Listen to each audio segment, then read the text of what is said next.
नमस्कार मित्रांनो, स्वागत आहे तुमचं पुन्हा एका नवीन अशा रोमॅन्टिक लव्ह स्टोरीमध्ये. तर मग चला सुरुवात करूयात आजच्या भागाला. हवेलीची सगळी जबाबदारी, विशेषतः आर्या आणि युक्ताची जबाबदारी राणाला देऊन आरंभ दिल्लीला रवाना झाला. तो जाताच या दोघींनी त्यांचं कामकाज सुरू केलं. त्या ओपन टेरेसवरती आल्या आणि झोपाळ्यावरती बसून बोलू लागल्या. हा घे फोन आणि कर तुझ्या मासांना. आणि मी सांगितलंय ना, अगदी तसंच बोलायचं, युक्ता बोलली. म्हणजे कसं? आर्यानं विचारलं. थोडंसं भावूक होत, थोडंसं नाक वर ओढत, थोडंसं डोळ्यात पाणी आणून आणि थोडासा आवाज जड करून बोलायचं. आर्या तिला एकसारखं पाहत होती.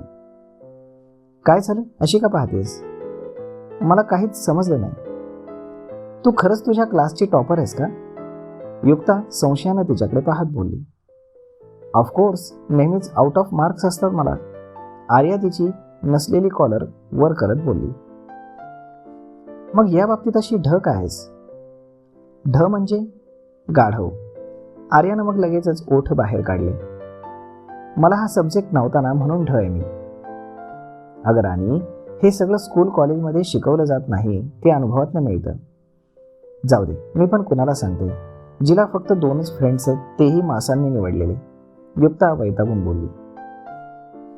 तू पण एक आहेस ना, म्हणजे आता 3 फ्रेंड्स झाले. आणि आता तू काय मासाने निवडलेली फ्रेंड थोडी आहेस? तुझ्या बाबासाने तर निवडलेली आहे ना. तुला अजिबात दुनियादारी माहीत नाही ग. दुनियादारी म्हणजे? मराठी शाहरुख खानचा एक हिट मूवी आहे दुनियादारी. अगं माझी आई दुनियादारी म्हणजे तुला आता कसं सांगू? थांब, शिकवते, त्याशिवाय तुला ना समजणार नाही. हे बघ, मी कसं बोलते ना त्याकडे लक्ष दे आणि अगदी सेम टू सेम बोलायचं. ठीक आहे, आर्या बोलली. हां, आता बघ. मासा बाबासा हॉस्पिटलमध्ये आहेत. मासा दिल्लीला जात असताना गुंडांनी त्यांच्यावर हमला केला. ते हॉस्पिटलमध्ये आहेत, अजून शुद्धीवर नाही आलेत. कोमात जाण्याची पण शक्यता आहे. मासा, तुम्ही या ना, मला फार भीती वाटते. मासा, प्लीज कम. आर्या डोळ्यात पाणी आणून तिच्याकडे पाहत होती. आता रडायला काय झालं? युक्तानं विचारलं. तू किती छान बोललीस. अगं वाटलंच नाही की ऍक्टिंग करतेस. अगं खोटं असंच बोलावं लागतं, समोरच्याला खरं वाटायला नको का?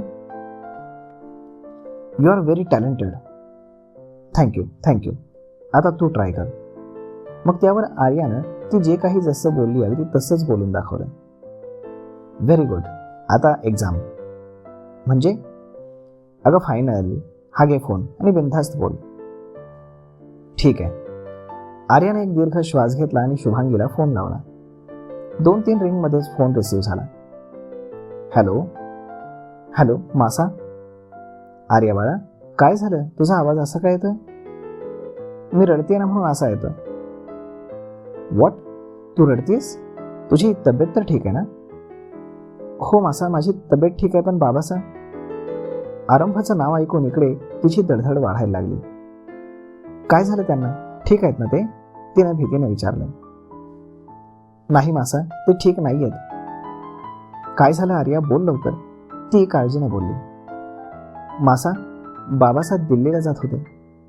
मग त्यांच्यावर गुंडांनी हमला केलाय. आणि काय? ती घाबरून बोलली. आणि त्यात ते बरेच जखमी झालेत मासा. असं म्हणून आर्या खोटं रडायला लागली. व्हॉट? हुकूम? शुभांगीच्या काळजात इकडे धस्स झालं. त्यांना हॉस्पिटलमध्ये ॲडमिट केलं. डॉक्टर म्हणाले लवकर शुद्धीवर नाही आले तर कोमात जातील.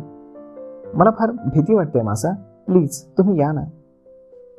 बाबासांना तुमची गरज आहे. मला बाबासा हवे आहेत ना. आर्या अजूनच हुंदके देत रडू लागली.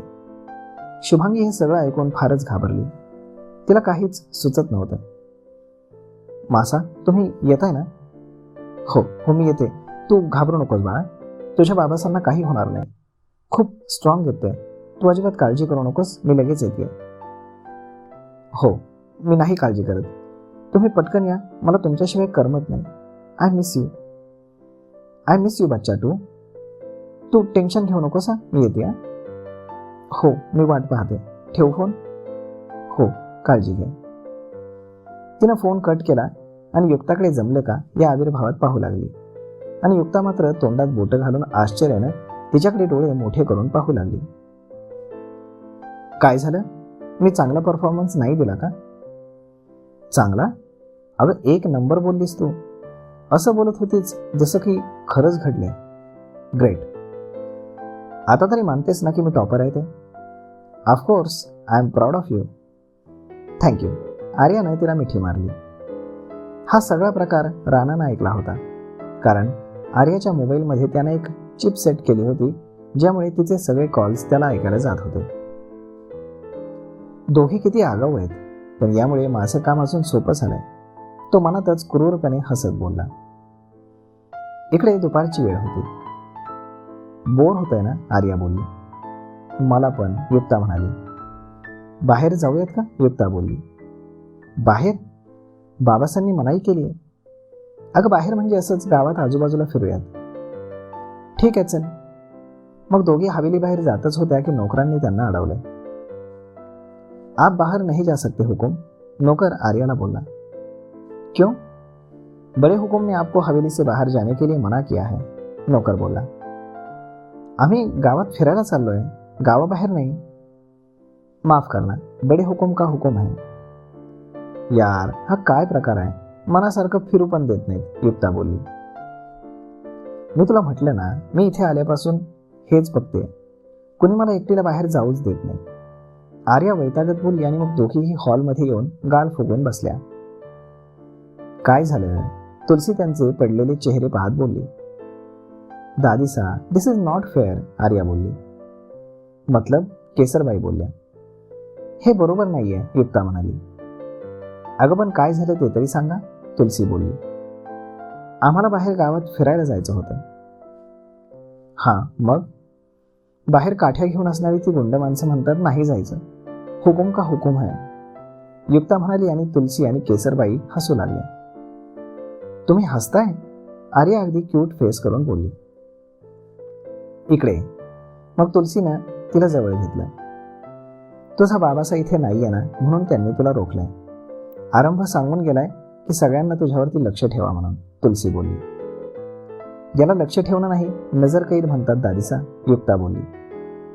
और नाही तो क्या, मी इथे आले होते इथे सगळ्यांना भेटण्यासाठी, सगळं काही पाहून छान छान आठवणी घेऊन जाण्यासाठी. पण इथे येऊन तर मी कैद झाले असं वाटतं. यापेक्षा अमेरिकेत बरी होते, निदान एकटीनं कुठेही जाता येता होतं, आर्या बोलली. हुकुम, छोरियाँ ठीक बोल रही है, बेचारी घर में क्या मजे करेंगी, उन्हें बाहर जाने दीजिए, बाहर इनका दिल बहल जाएगा, केसर बोलली. आणि आरंभला कळालं तर? नाही नाही, त्याचा राग कसा आहे माहिती आहे ना तुला? अरे इनको राणा जी के साथ भेजो, फिर तो हुकुम कुछ नहीं कहेंगे, केसर बोलली. Good idea. कुठे राणाजी? ओ राणाजी, युक्तानं लगेचच सूर लावला. मग राणा त्याच्या रूममधून बाहेर आला. तर मग मित्रांनो, आता पाहूयात हा राणा त्यांना बाहेर फिरायला घेऊन जातोय की अजून काही उद्योग करतायत या पोरी. भेटूयात पुढच्या एका नवीन व्हिडिओमध्ये. तोपर्यंत तुम्हाला आजचा हा भाग, ही लव्ह स्टोरी कशी वाटली हे तुम्ही आम्हाला कमेंट करून नक्कीच सांगा. आणि जर आवडली असेल तर आपल्या जवळच्या मित्रमंडळींसोबत देखील हा व्हिडिओ तुम्ही शेअर करायला विसरू नका. धन्यवाद.